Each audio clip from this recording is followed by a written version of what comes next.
नमस्कार, दिल्ली न्यूज में आपका बहुत बहुत स्वागत है। चलिए देखते हैं आज की 25 फटाफट काम की और महत्वपूर्ण बड़ी खबरों को। पर इससे पहले वीडियो को लाइक करना बिल्कुल ना भूलें। दिल्ली में सीएम समेत 7 विधायक बनेंगे मंत्री। 16 फरवरी के बाद होगी शपथ ग्रहण।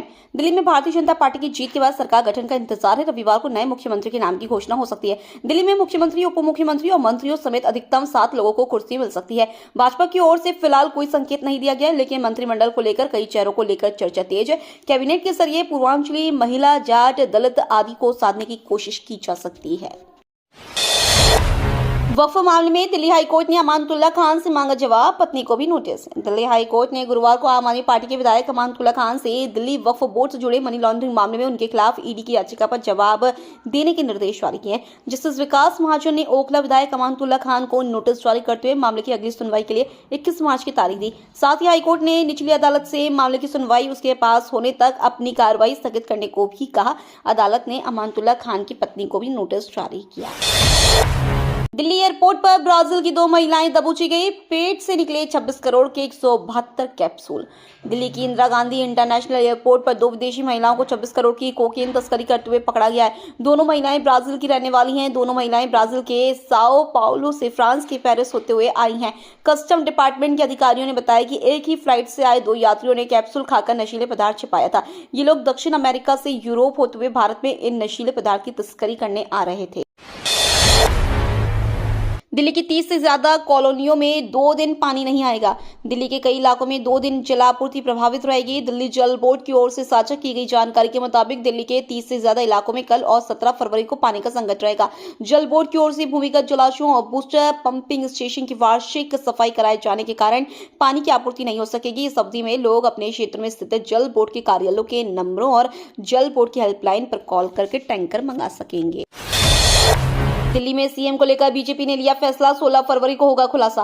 दिल्ली विधानसभा चुनाव के परिणाम 8 फरवरी को घोषित हुए थे। दिल्ली में बीजेपी ने 27 साल बाद सत्ता में वापसी की है। दिल्ली की 70 विधानसभा सीटों में से बीजेपी ने 48 सीटों पर जीत हासिल की, जबकि आम आदमी पार्टी को 22 सीटें मिली। इसके अलावा कांग्रेस का एक बार फिर खाता नहीं खुला।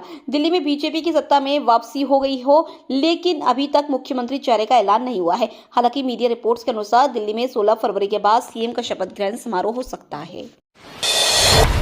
दिल्ली में सरकार बनने से पहले आयुष्मान भारत के लिए बीजेपी ने बढ़ाया कदम। केंद्र सरकार की बहुप्रतिष्ठित योजना आयुष्मान भारत योजना यूं तो पूरे देश में लागू है, लेकिन 2 राज्य ऐसे हैं जहां इन्हें या कहें यहां की सरकारों ने लागू नहीं किया है। दिल्ली में अब बीजेपी की सरकार है, इसलिए इसके यहां लागू होने के पूरे चांस है। उससे पहले रोहिणी विधानसभा सीट से विधायक विजेंद्र गुप्ता ने इसके लिए आज एलजीबी सक्सेना को पत्र लिखा है। उन्होंने प्रधानमंत्री आयुष्मान भारत स्वास्थ्य अवसंरचना मिशन और स्वास्थ्य सूचना प्रबंधन प्रणाली लागू करने का आग्रह किया है। बीएड डिग्री धारकों के लिए बड़ी राहत। अब सीटीईटी और टीईटी की जरूरत नहीं। अगर आप बीएड डिग्री धारक हैं और शिक्षक बनने का सपना देख रहे हैं तो आपके लिए एक बड़ी खुशखबरी है। हाल ही में सरकार ने एक ऐसा निर्णय लिया है जो लाखों बीएड डिग्री धारकों के लिए राहत लेकर आया है। अब सीटीईटी और टीईटी पास करने की अनिवार्यता को खत्म कर दिया गया है। ये कदम उन उम्मीदवारों के लिए बेहद फायदेमंद साबित हो सकता है जो पहले इन परीक्षाओं को पास करने में कठिनाई महसूस करते थे। इस बदलाव का उद्देश्य शिक्षकों की भर्ती प्रक्रिया को सरल बनाना और योग्य उम्मीदवारों को अधिक अवसर प्रदान करना है। पंखा कूलर कर ले साफ। दिल्ली में जल्द 31 डिग्री पहुंचेगा तापमान। पंखा और कूलर साफ कर लीजिए, क्योंकि दिल्ली एनसीआर में अब गर्मी दस्तक देने वाली है। आईएमडी की माने तो दिल्ली में यह हफ्ता बीतते बीतते अधिकतम तापमान 31 डिग्री सेल्सियस तक पहुंच जाएगा। आज हवा की स्पीड 25 से 35 किलोमीटर प्रति घंटे रिकॉर्ड की जा सकती है। मौसम विभाग की माने तो दिल्ली एनसीआर से ठंड जल्द ही विदा हो जाएगी। दिल्ली में इस हफ्ते के खत्म होते होते न्यूनतम तापमान भी 15 डिग्री सेल्सियस तक पहुंच जाएगा। पंजाब के आप विधायकों को केजरीवाल के 3 मंत्र कहा, लोगों से जुड़ो, मुद्दे पहचानो, डटकर लड़ो। राजधानी की हार का असर पार्टी के नेताओं और कार्यकर्ताओं पर ना पड़े, इसके लिए पंजाब के सभी विधायकों को दिल्ली स्थित कपूरथला हाउस में बुलाया गया था। यहां पर करीब 30 मिनट तक पार्टी संयोजक अरविंद केजरीवाल ने नेताओं को मोटिवेट किया। मीटिंग के दौरान उन्होंने नेताओं को 3 मंत्र दिए। उन्होंने कहा, लोगों से जुड़ो, मुद्दों को पहचानो और डटकर लड़ो। सूत्रों की माने तो इस मीटिंग के बाद अब पार्टी के वर्किंग स्टाइल में भी बदलाव देखने को मिल सकता है। दिल्ली नगर निगम का सफाई पर जोर, 800 करोड़ रुपए बजट बढ़ाया। दिल्ली नगर निगम में गुरुवार को आयुक्त अश्विनी कुमार ने नए वित्तीय वर्ष 2025-26 का बजट प्रस्तुत किया। बीते वित्तीय वर्ष के मुकाबले इस बार के बजट में 318 करोड़ रुपए की बढ़ोतरी की गई है। पिछली बार सन 2024-25 में जहां 16,683 करोड़ रुपए का बजट पेश किया गया था, वहीं इस बार 17,002 करोड़ का बजट प्रस्तुत किया गया है। दिल्ली को मिल सकते हैं 2 डिप्टी सीएम, बीजेपी कर रही विचार। दिल्ली में भारतीय जनता पार्टी किसे मुख्यमंत्री बनाएगी, इसे लेकर तमाम तरह की चर्चा चल रही है। कई लोगों के नाम सीएम रेस में चल रहे हैं। पार्टी ने साफ किया है कि 14 फरवरी के बाद मुख्यमंत्री के नाम पर फैसला किया जाएगा। जवाहरलाल नेहरू में ग्रैंड शपथ ग्रहण समारोह होगा। इसी बीच भाजपा राजधानी को मिनी भारत के रूप में देखना चाहती है। बीजेपी को चुनाव आयोग का आशीर्वाद था, केजरीवाल से मिलने के बाद बोले आदित्य ठाकरे। केजरीवाल से मुलाकात के बाद आदित्य ठाकरे ने कहा कि अरविंद केजरीवाल ने 10 साल में बहुत काम किए, जिसे जनता जानती है। भाजपा को चुनाव आयोग का आशीर्वाद था, इसलिए भाजपा को चुनाव आयोग का आभार करना चाहिए। महाराष्ट्र के पूर्व मुख्यमंत्री उद्धव ठाकरे के बेटे और शिवसेना के नेता आदित्य ठाकरे ने आम आदमी पार्टी के राष्ट्रीय संयोजक अरविंद केजरीवाल से मुलाकात की। भाजपा विधायक विजेंद्र गुप्ता ने एलजी को लिखा पत्र, राजधानी में आयुष्मान भारत योजना लागू करने की मांग। आयुष्मान योजना को 2021 में प्रधानमंत्री नरेंद्र मोदी द्वारा शुरू किया गया था। इस मिशन के अंतर्गत केंद्र सरकार ने दिल्ली को 2,406 करोड़ रुपए का बजट स्वीकृत किया था। इसके अंतर्गत 1,139 urban health and wellness centre, 11 जिला एकीकृत सार्वजनिक स्वास्थ्य प्रयोगशालाएं और 9 क्रिटिकल केयर ब्लॉक स्थापित किए जाने थे। अप्रवासी भारतीयों को लेकर 16-17 फरवरी को अमेरिका से दूसरी फ्लाइट आएगी भारत के प्रधानमंत्री नरेंद्र मोदी अमेरिका राष्ट्रपति डोनाल्ड ट्रंप के साथ महत्वपूर्ण वार्ता करने के लिए 2 दिवसीय यात्रा पर वॉशिंगटन पहुंच चुके हैं। इन सबके बीच अमेरिका में रह रहे अवैध अप्रवासी भारतीयों को लेकर बड़ी खबर सामने आई है। बताया जा रहा है कि अवैध भारतीयों को लेकर दूसरी फ्लाइट 16 या 17 फरवरी को भारत आएगी। फॉरेक्स ट्रेडिंग के नाम पर घोटाला, ईडी ने 30 से ज्यादा बैंक खातों में 170 करोड़ किए फ्रीज। प्रवर्तन निदेशालय ने फॉरेक्स ट्रेडिंग और मल्टीलेवल पार्किंग के नाम पर लोगों को चूना लगाने वाले गिरोह के खिलाफ बड़ी कार्रवाई की है। ईडी ने QFX ट्रेड लिमिटेड और उससे जुड़ी अन्य कंपनियों के खिलाफ मनी लॉन्ड्रिंग के तहत जांच शुरू और 170 करोड़ रुपए फ्रीज किए। इसके अलावा 90 लाख रुपए नकदी में बरामद किए। कंपनियों के निदेशकों में राजेंद्र सूद, विनीत कुमार और संतोष कुमार के अलावा एक मास्टरमाइंड नवाब अली उर्फ लवीश चौधरी का नाम शामिल है। वनडे में नंबर 1 बल्लेबाज बने शुभमन गिल, आईसीसी रैंकिंग्स में भारतीय खिलाड़ियों का दबदबा। भारत और इंग्लैंड के बीच खेले गए तीसरे वनडे मुकाबले में भारतीय बल्लेबाज शुभमन गिल ने शानदार शतक जड़ते हुए अपनी आईसीसी वनडे रैंकिंग में बड़ा सुधार किया है। दरअसल शुभमन गिल अब वनडे के नंबर 1 बल्लेबाज बन गए हैं। ताजा आईसीसी रैंकिंग के अनुसार शुभमन गिल पहले स्थान पर पहुंच गए। पिछले कुछ समय में वनडे में शुभमन गिल ने जबरदस्त प्रदर्शन किया। न केवल भारत और इंग्लैंड सीरीज में बल्कि पिछली कुछ सीरीज में भी उन्होंने भारत के लिए शानदार प्रदर्शन किया है। हार के बाद घर जाने से बचते रहे सौरभ भारद्वाज, किसका सामना करने से डर रहे थे। आम आदमी पार्टी के कई दिग्गज नेता दिल्ली विधानसभा चुनाव हार गए। इसमें ग्रेटर कैलाश सीट से सौरभ भारद्वाज भी शामिल हैं। चुनाव हारने के बाद शुरू किए अपने यूट्यूब चैनल पर उन्होंने हार के बाद अपने साथ घटी कई बातें बताई। इसमें उन्होंने बताया कि वो हार के बाद घर जाने से बचते रहे। उन्हें लगातार एक डर सता रहा था। पंजाब में हार और दिल्ली में टूट का खतरा, आपके भविष्य पर योगेंद्र यादव बोले।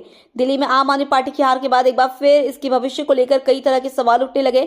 करीब 1 दशक पहले भ्रष्टाचार विरोधी आंदोलन की कोख से जन्मी पार्टी अपने सबसे बड़े गढ़ में 22 सीटों पर गई है और इसके मुखिया अरविंद केजरीवाल समेत तमाम बड़े चेहरे अपनी सीटें नहीं बचा सके।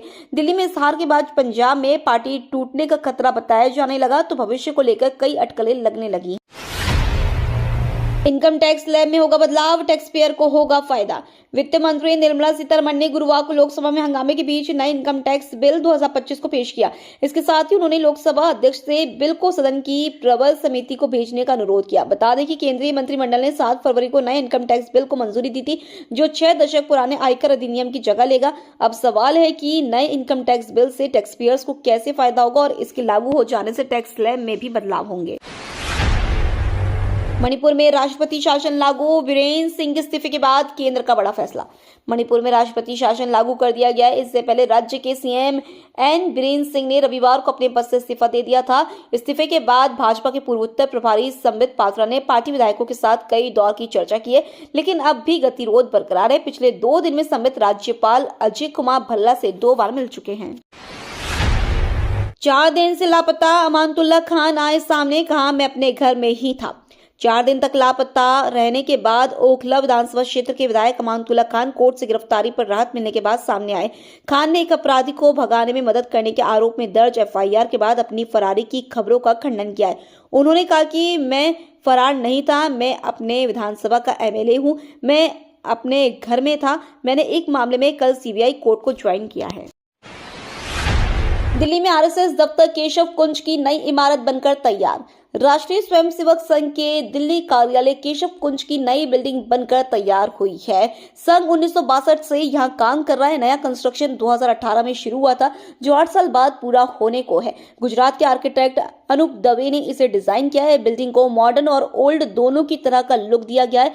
3.75 एकड़ में फैले 150 करोड़ की लागत से बनाए गए नए दफ्तर में 12 मंजिला वाले 3 टावर साधना, प्रेरणा और अर्चना है। इनमें 300 कमरे ऑफिस हैं। दावा है कि यह रकम 75,000 लोगों ने दान दी थी।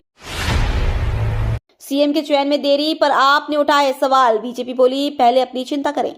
विधानसभा चुनाव के नतीजे आने के बाद भी नए मुख्यमंत्री के चयन और सरकार के गठन में हो रही देरी को लेकर आम आदमी पार्टी ने बीजेपी पर निशाना साधा है। पार्टी की मुख्य प्रवक्ता प्रियंका कक्कड़ ने कहा है कि चुनाव के नतीजे आए कई दिन हो गए, लेकिन बीजेपी अभी तक दिल्ली की जनता को मुख्यमंत्री नहीं दे पाई है। भारत को सरप्राइज देंगे ट्रंप। पीएम मोदी के साथ मीटिंग से पहले कर सकते हैं बड़ा ऐलान। पीएम मोदी अमेरिका की यात्रा पर गए हैं। अमेरिकी समय के मुताबिक गुरुवार को पीएम मोदी और डोनाल्ड ट्रंप मीटिंग और संयुक्त प्रेस कॉन्फ्रेंस करेंगे, लेकिन उससे पहले डोनाल्ड ट्रंप भारत समेत दुनिया को सरप्राइज दे सकते हैं। उनका यह कदम बेहद सकारात्मक नहीं होगा। दरअसल डोनाल्ड ट्रंप मीटिंग से पहले रेसिप्रोकल टैरिफ यानी पारस्परिक आयात शुल्क लगाने से जुड़े एग्जीक्यूटिव ऑर्डर पर हस्ताक्षर कर सकते हैं। यह आदेश उन देशों पर आयात शुल्क लगाएगा जो अमेरिकी सामानों पर टैरिफ लगाते हैं। शंभू बॉर्डर पर अपने आंदोलन के 1 साल पूरे होने पर किसान संगठन आज करेंगे महापंचायत। फसलों पर एमएसपी की लीगल गारंटी समेत 13 मांगों को लेकर चल रहे किसान आंदोलन 2.0 को 1 साल पूरा हो गया है।